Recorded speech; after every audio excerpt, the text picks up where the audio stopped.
Olhando para o grande selo dos Estados Unidos, datado do ano de 1782, não podemos ficar indiferentes.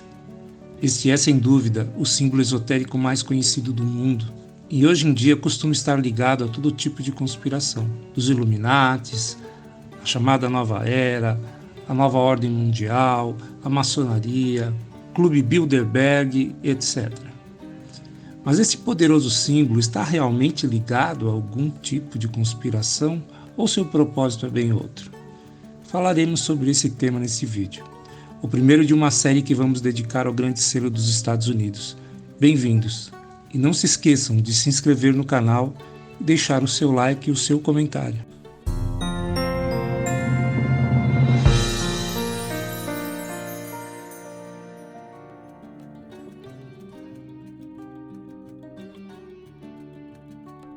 Com o avanço do positivismo, o ser humano gradualmente perdeu o contato com os símbolos. E sua ânsia de racionalizar tudo acabou degradando muito dos símbolos preciosos. Isso também pode ser dito da cruz, do feixe de lictores e também do olho panóptico, o olho que tudo vê. Embora seu significado original fosse muito diferente, muitas pessoas hoje associam o olho inserido no triângulo ao controle e dominação de uma elite sombria e que está sempre associada a tudo de ruim. O diabo, os arcontes, os reptilianos, os cinzentos, ou um plano para a dominação global, ou coisa do tipo. No entanto, o olho panóptico, o olho da providência, o olho que tudo vê, representa o poder supremo da divindade, como um vigilante atento à humanidade, ou seja, onisciente e onipresente. Quando dizemos olho panóptico, é preciso lembrar que a etimologia dessa palavra vem de pan, que significa tudo, e óptico, obviamente que se refere ao olho ou à visão.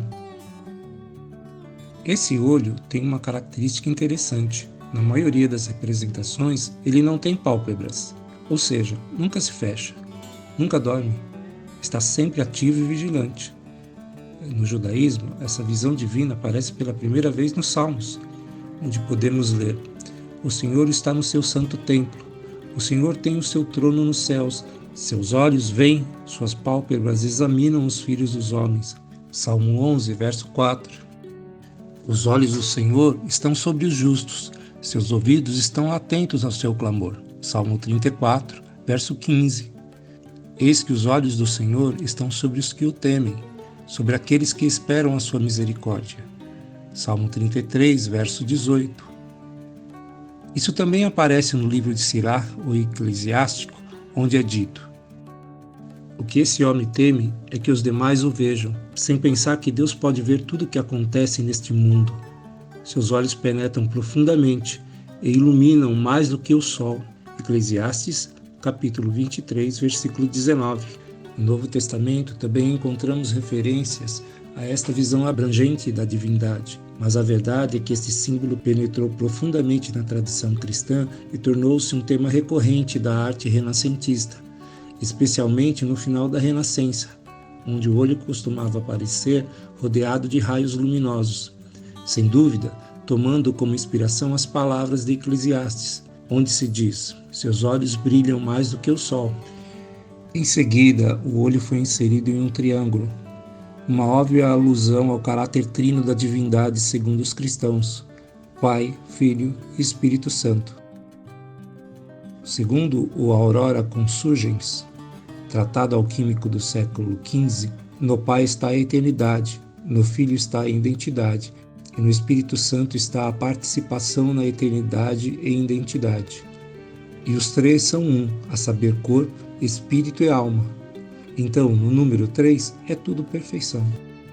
Através dos livros de emblemas, os famosos emblematas, o olho que tudo vê se popularizou no Ocidente, sempre ligado ao Deus Todo-Poderoso. Para o esoterismo, o símbolo do olho é essencial, porque remete a uma percepção profunda.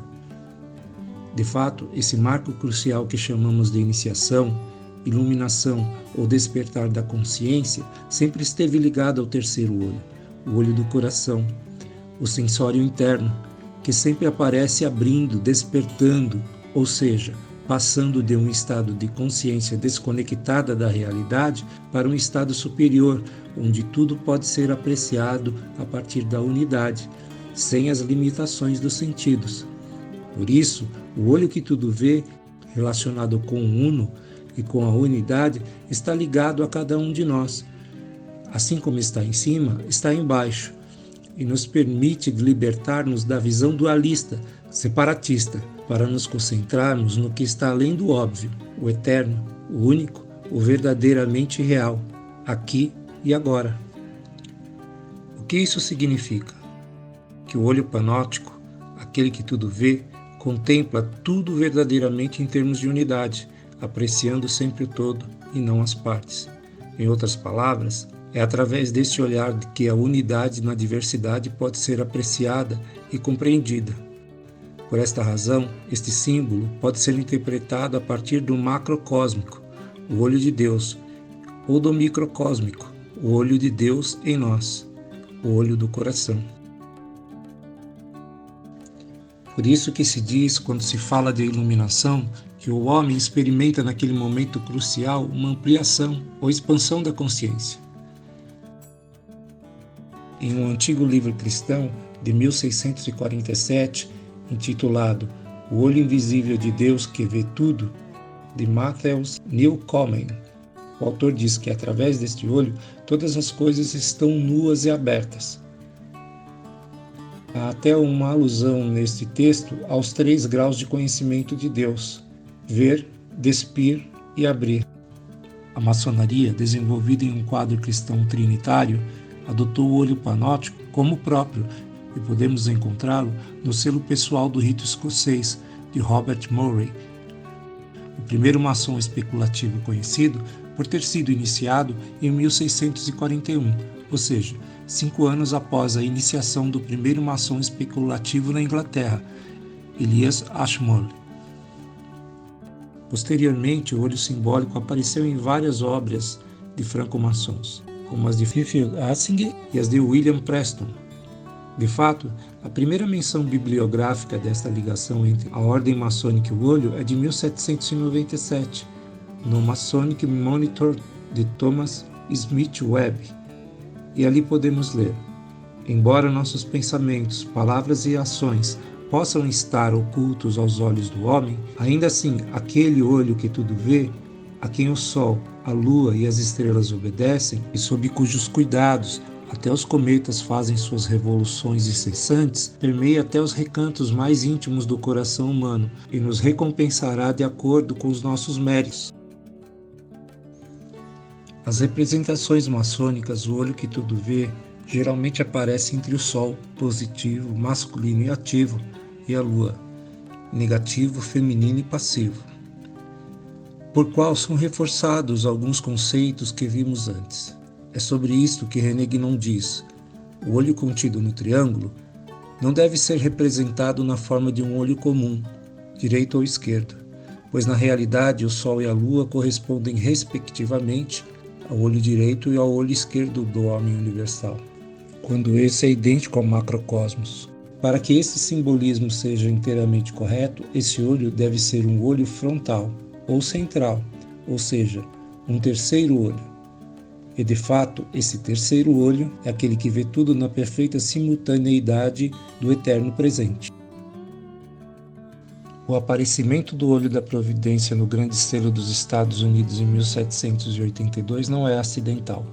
Tampouco é coincidência que o mesmo possa ser visto nos documentos da Revolução Francesa. Por exemplo, na Declaração dos Direitos do Homem e do Cidadão de 1789. Obviamente, aqui podemos encontrar um transplante do simbolismo maçônico do século XVIII ao espírito revolucionário da época, ou seja, estamos falando de uma conexão desta ordem com os movimentos de natureza política.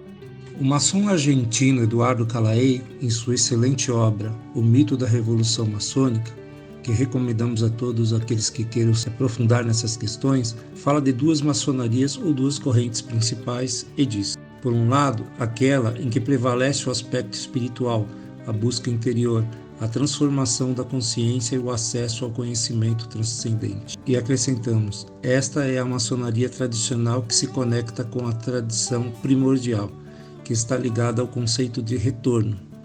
E então, Kalaei acrescenta, por outro lado, a maçonaria progressista, concebido como um fator de mudança social. É evidente que essa segunda corrente maçônica é a que gera desconfiança no grande público. Esse mesmo público que vê no olho panóptico um emblema de uma conspiração global, de maquinações político-econômicas nas sombras.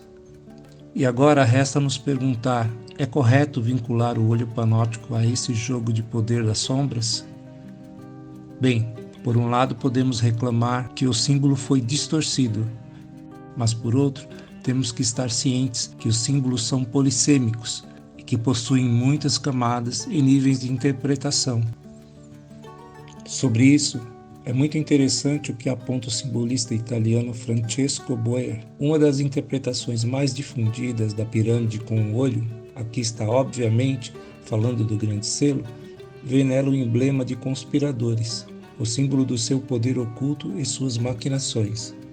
Pode parecer uma interpretação mal educada e falha, e talvez seja parcialmente, mas é uma expressão digna de ser ouvida e estudada, mesmo que apenas para um grande número de pessoas envolvidas. Se muitos acreditam, significa que esse símbolo está de alguma forma expressando o mal-estar geral, uma necessidade que a população sente profundamente. Isso não significa um forçamento do símbolo, mas simplesmente um de seus possíveis significados.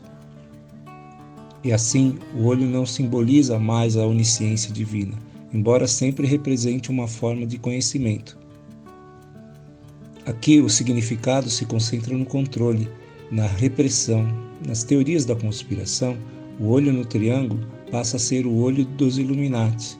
Então o olho que tudo vê se torna as lentes das câmeras de vigilância, o olhar do grande irmão de Orwell.